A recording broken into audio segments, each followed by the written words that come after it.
讲到同性伴侣伫台湾虽然会当结婚，不过收养囡仔的权利却是有未即个阻碍。按照目前的法律规定，即同性伴侣是无法度做伙收养无血缘的囡仔，嘛代表讲，若准其中一个伫咧结婚进前有收养无血缘的囡仔，结婚了后，伊的同性伴侣也无即个囡仔侵权。今仔日立法委员和民间团体做伙召开公听会，甲中央部门讨论修法的方向。 今年正月，同性伴侣韦爸甲苗爸经过长时间的诉讼，正做全台第一个收养无血缘囡仔的同志家庭。台湾同性婚姻合法化，不过同性伴侣敢若会使收养有血缘的囡仔，袂使共同收养无血缘的囡仔。这代表，若是有一方伫结婚前收养无血缘的囡仔，婚后伊的牵手是无法度有囡仔的侵权。其中一个家长万一不小心出了什么样的状况，其实另外一方就会没办法有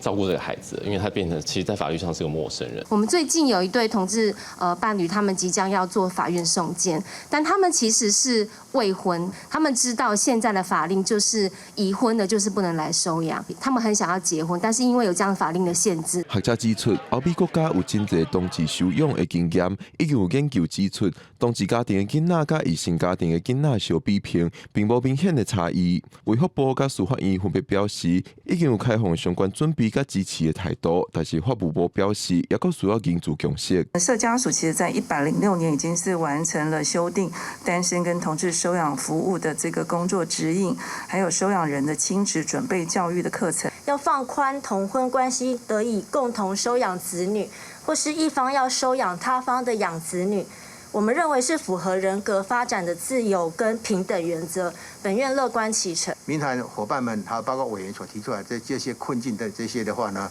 我们也有了解。那今天的意见呢，我们会再做充分的 思考。法务部表示，社会当中确实也有真侪无同的意见，社会经验嘛是需要评估的部分，会继续收集各界意见，提出检讨报告说明。记者郭本正派文台北报道。